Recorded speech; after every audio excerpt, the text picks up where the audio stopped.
મિત્રો jobs, GK, current affair, education ન્યૂઝના તમામ અપડેટ મેળવવા માટે આપ પ્લે સ્ટોર ખોલો.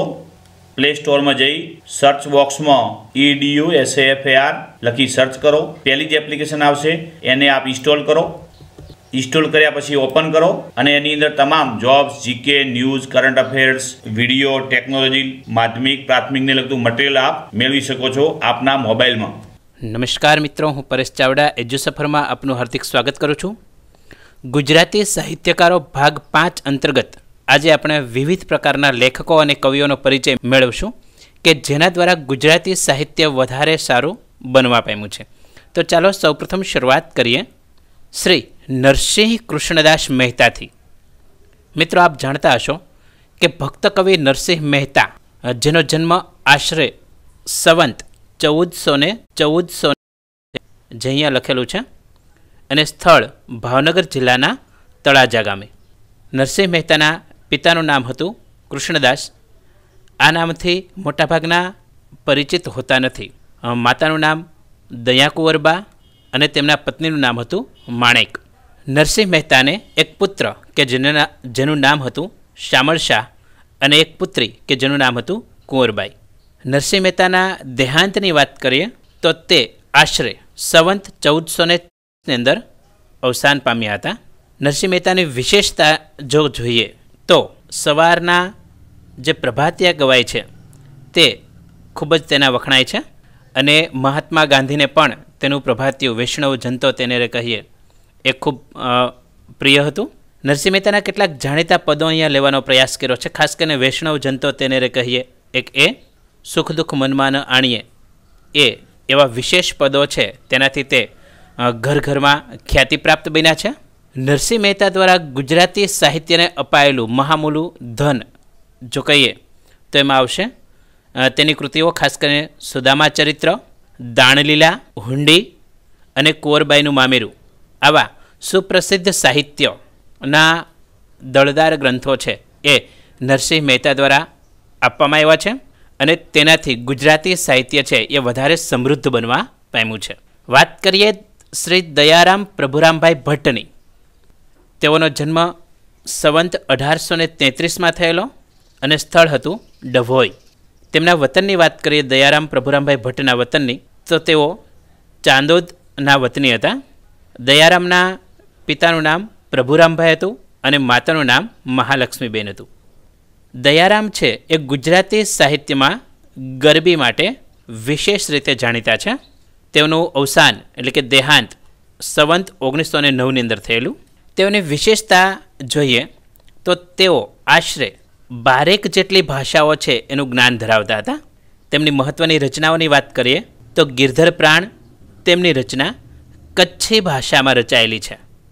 તેના કૃતિઓ અંતર્ગત વાત કરવામાં આવે તો પદ અને ગરબી પ્રકારની આશરે 601 જેટલી કૃતિઓ છે એટલે કે રચનાઓ છે તેણે કરી છે અને આશરે 301 જેટલી કૃતિઓ છે એ તેના દ્વારા રચાઈ છે.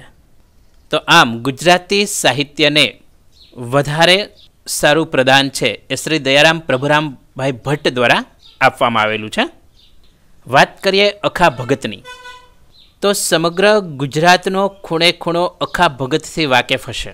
તેનો જન્મ આશરે 1591 થયેલો છે અને સ્થળ અમદાવાદ પાસે આવેલું જેતલપુર ગામ. અખા ભગતના પિતાનું નામ હતું રહિયાદાસ અને તેઓનું નિવાસસ્થાન અમદાવાદ હતું. અખા ભગતની વિશેષ ઓળખની જો વાત કરવામાં આવે તો તેઓ માર્મિક છપ્પાઓ માટે જાણીતા છે. તેના દેહાંતની વાત કરવામાં આવે તો આશરે 1656 અંદર તેનું દેહાંત થયેલું. તેમની યાદગીરી ગુજરાતમાં જો ગણવામાં આવે તો અમદાવાદની અંદર આવેલું ખાડિયા વિસ્તારમાં કૂવાવાળા ખાંચામાં અખાજીની ઓરડી તરીકે તેનું સ્થાનક છે એ ત્યાં જાળવી રખાયું છે એટલે કે સાચવવામાં આવ્યું છે. અખા ભગત દ્વારા તેની વિશેષ કૃતિઓ છે એ ગુજરાતી સાહિત્યને મળી છે. તેની વાત કરીએ તો અખે ગીતા, કૈવલ્ય ગીતા, ગુરુ શિષ્ય સંવાદ, પંચીકરણ આ તેમની વિશેષ કૃતિઓ છે અથવા તેમના ગ્રંથો છે એમ કહી શકાય. તેમની એક મહત્ત્વની નોંધ લઈએ તો એમ કહી શકાય કે અખા ભગતના જે છપ્પા છે તે જન સમુદાય માટે વેધક છે કે જેને સમજવા થોડા શાબ્દિક રીતે અઘરા પડી શકે, પરંતુ તે એક સાચો બોધ આપનારા હોય છે, જે તેનું મુખ્ય હાર્દ છે. વાત કરીએ શ્રી પ્રેમાનંદ કૃષ્ણરામની, તો શ્રી પ્રેમાનંદ કૃષ્ણરામ આશરે 1640ની અંદર જન્મ્યા હતા. એટલે કે તેનો જન્મ છે એ 1640ની અંદર થયેલો અને સ્થળ હતું વડોદરા. પ્રેમાનંદના પિતાનું નામ હતું કૃષ્ણરામ અને પ્રેમાનંદના પત્નીનું નામ હતું હરકૌર ભટ્ટ, જ્યારે તેમના એક પુત્રનું નામ હતું વલ્લભ ભટ્ટ. પ્રેમાનંદની વિશેષ ઓળખની વાત કરવામાં આવે તો તેઓ માણભટ્ટની પરંપરાના કવિ ગણાય છે અને તેઓ નાંદને થાપ આપી અને સાહિત્ય છે એ પીરસતા. તેઓના દેહાંતની વાત કરવામાં આવે તો આશરે 1909ની અંદર પ્રેમાનંદના દેહાંતની વાત કરવામાં આવે તો આશરે 1712ની અંદર તેનું દેહાંત થયેલું. મિત્રો, પ્રેમાનંદની એક વિશેષ એટલે કે પ્રથમ કૃતિની જો વાત કરવામાં આવે તો એની પ્રથમ કૃતિ હતી ચંદ્રહાસ આખ્યાન. તેમનું છેલ્લું આખ્યાન જો ગણવામાં આવે તો દશમ સ્કંદ તેનું છેલ્લું આખ્યાન હતું, પરંતુ તે અધૂરું રહેલું અને પછીથી તેને પૂર્ણ કરવામાં આવેલું. ગુજરાતી સાહિત્યને વધારે સમૃદ્ધ બનાવવા માટે તેઓની એક સરસ મહત્ત્વની કહી શકાય એવી એક પ્રતિજ્ઞા અહીંયા લખવાનો પ્રયાસ કર્યો છે. ખાસ કરીને તેણે પ્રતિજ્ઞામાં એવું કીધું છે કે ગુજરાતી ભાષાને અન્ય ભાષા જેવું ગૌરવ ના મળે ત્યાં સુધી પાઘડી પહેરવી નહીં. તો આવી એક પ્રતિજ્ઞા છે તેણે ગુજરાતી ભાષા માટે લીધી હતી. તેમની એક વિશેષ નોંધ છે અહીંયા ધ્યાને લેવામાં આવી છે કે ભાઈ ગુજરાતના જોરતીધરનું બિરુદ છે એ પ્રેમાનંદને મળેલું. અને તેમની રચનાઓની જો વાત કરવામાં આવે તો અભિમન્યુ આખ્યાન, સુદામા ચરિત્ર, ઓખાહરણ, નળાખ્યાન, શ્રાદ્ધ અને હારમાળા આવી તેની મહત્ત્વની રચના છે એ આપણે જોઈ શકીએ છીએ. વાત કરીએ શ્રી નરસિંહરાવ ભોળાનાથ દિવેટિયાની, તો તેઓનો જન્મ એટલે કે નરસિંહરાવ ભોળાનાથ દિવેટિયાનો જન્મ 3 સપ્ટેમ્બર 1859ની અંદર થયેલો અને સ્થળ હતું અમદાવાદ. નરસિંહરાવના પિતાનું નામ હતું ભોળાનાથભાઈ અને નરસિંહરાવ દિવેટિયાનું અવસાન 14 જાન્યુઆરી 1937ના રોજ થયેલું. તેની મહત્ત્વની વાત એક એ પણ છે કે ગુજરાતી સાહિત્યના સૌપ્રથમ કવિ તરીકે તેઓ ઓળખાતા અને ભાષાશાસ્ત્રી તરીકે પણ ઓળખ છે એ પામેલા. તેમની અન્ય કૃતિની વાત કરવામાં આવે તો નુપુર ઝંકાર અને સ્મરણ સંહિતા તેઓની અન્ય કૃતિઓ છે. ખાસ કરીને તેના પ્રથમ કાવ્ય સંગ્રહની જો વાત કરીએ તો કુસુમ માળા વર્ષ 1887માં પ્રસિદ્ધ થયું હતું. તેના વિવેચન લેખોની વાત કરવામાં આવે તો મનોમુકુર 4 ભાગમાં પ્રગટ થયા છે. તેઓના તાત્વિક લેખોની જો વાત કરવામાં આવે તો વિવર્ત લીલા અને તરંગ લીલા નામના 2 સંગ્રહોની અંદર તેના તાત્વિક લેખો છે એ સચવાયા છે. તો નરસિંહરાવ ભોળાનાથ દિવેટિયાએ પણ ગુજરાતી ભાષાને સારું સાહિત્ય છે એ આપ્યું છે એમ કહી શકાય અને તેનાથી ગુજરાતની અસ્મિતા છે એ જળવાઈ રહી છે, જે આપણા માટે ગૌરવની વાત છે.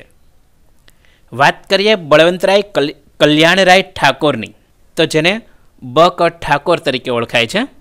આ બળવંતરાય કલ્યાણરાય ઠાકોરનો જન્મ 23 ઓક્ટોબર 1869ના રોજ થયેલો અને સ્થળ હતું ભરૂચ. બળવંતરાયના પિતાનું નામ હતું કલ્યાણરાય અને માતાનું નામ હતું જમનાબેન. બળવંતરાયનો અભ્યાસ બેચલર ઓફ આર્ટ્સ સુધીનો હતો. તેઓએ ગુજરાતી સાહિત્યની અંદર જે ખેડાણ કર્યું છે તેના ઉપનામની વાત કરીએ તો સહેની, વલકલ અને બ.ક. ઠા એટલે કે બળવંતરાય કલ્યાણરાય ઠાકોર નામથી એટલે કે ટૂંકા નામથી તેણે સાહિત્યમાં ખેડાણ કર્યું છે. તેમના મિત્ર સર્કલની અંદર તેની ઓળખ છે એ બલ્લુ કાકા તરીકેની થતી એમ કહી શકાય. તેઓનું મુખ્ય પ્રદાન એ સોનેટ ક્ષેત્રમાં છે અને સોનેટ છે એક કાવ્ય પ્રકાર છે. તેઓનો દેહાંત 2 જાન્યુઆરી 1952ના રોજ થયેલું. બળવંતરાય કલ્યાણરાય ઠાકોરનો પ્રથમ મૌલિક કાવ્ય સંગ્રહ ભણકાર ભાગ 1 અને 2 છે એવું કહી શકાય. અને અન્ય તેની કૃતિની વાત કરવામાં આવે તો નિરુતમા નામે કવિતા, દર્શનીય નામે વાર્તા અને અંબાલાલ ભાઈના નામે જીવન ચરિત્ર છે એ તેઓના દ્વારા તૈયાર થયેલા છે અથવા આલેખાયેલા છે એમ કહી શકાય. તો ગુજરાતી સાહિત્યને સોનેટની આગવી સૂઝ આપનાર બળવંતરાય કલ્યાણરાય ઠાકોરને આપણે ગુજરાતી સાહિત્યના એક ખેવના કરનાર વ્યક્તિ તરીકે યાદ રાખવા ઘટે. વાત કરીએ શ્રી રામનારાયણ વિશ્વનાથ પાઠકની, તો રામનારાયણ વિશ્વનાથ પાઠકનો જન્મ 8મી એપ્રિલ 1887ના રોજ ગણોલ ગામે થયો હતો, જે ધોળકા વિસ્તારમાં આવેલું છે. શ્રી રામનારાયણ વિશ્વનાથ પાઠકના પિતાનું નામ હતું વિશ્વનાથ અને રામનારાયણ વિશ્વનાથ પાઠકના પત્નીનું નામ હતું હીરાબેન પાઠક. તેઓએ કરેલું ખેડાણ અને તેણે વાપરેલા ઉપનામની વાત કરીએ તો સ્વૈર વિહારી અને દ્વિરેફ 2 ઉપનામથી તેઓએ સાહિત્યનું સર્જન કર્યું છે. તેના અભ્યાસની વાત કરવામાં આવે તો તેણે બેચલર ઓફ આર્ટ્સ સાથે કાયદાની ડિગ્રી, જેને LLB કહી શકાય, તે પણ મેળવેલી છે. તેમના મુખ્ય પ્રદાનની વાત કરવામાં આવે તો વાર્તા ક્ષેત્રે તેણે ખૂબ સારું એવું પ્રદાન છે એ આપ્યું છે એમ કહી શકાય. તેઓના દેહાંતની વાત કરીએ તો 21 ઓગસ્ટ 1955ના રોજ શ્રી રામનારાયણ વિશ્વનાથ પાઠકનું દેહાંત થયું હતું. તેમની વિશેષ નોંધ જો ધ્યાને લેવામાં આવે તો દ્વિરેફ નામથી તેઓએ વાર્તાઓ રચી છે અને સ્વૈર વિહારી નામથી તેઓએ નિબંધનું લેખન કર્યું છે. તેમણે મળેલા સન્માનની વાત કરીએ તો નર્મદ સુવર્ણચંદ્રક અને સાહિત્ય અકાદમી પુરસ્કાર તેઓને પ્રાપ્ત થયેલો છે. તેઓની ઉત્તમ કૃતિની વાત કરવામાં આવે તો સાહિત્ય વિમર્શ, મનોવિહાર અને બૃહદ પિંગળ તેઓની ઉત્તમ કૃતિઓ છે એમ કહી શકાય. તો શ્રી રામનારાયણ વિશ્વનાથ પાઠકે પણ ગુજરાતી સાહિત્યને વધારે સમૃદ્ધ બનાવવા માટેની ખૂબ સારી જહેમત છે એ ઉઠાવી છે, એ આ તકે આપણે જોઈ શકીએ છીએ. મિત્રો, જોઈએ આજનો સવાલ. ગુજરાતના કયા સાહિત્યકાર સોનેટ ક્ષેત્રે પ્રસિદ્ધિ પામ્યા છે? તો મિત્રો, કેવો લાગ્યો આપને આ વિડીયો? જો આપને આ વિડીયો ગમ્યો હોય તો તેને જરૂરથી લાઈક કરો, તેને શેર કરો અને ગુજરાતી સાહિત્યના સાહિત્યકારોને વિશેષ રીતે અન્ય સુધી પહોંચાડવાનો પ્રયાસ કરો. આ વિડીયો જોવા બદલ આપનો ખૂબ ખૂબ આભાર.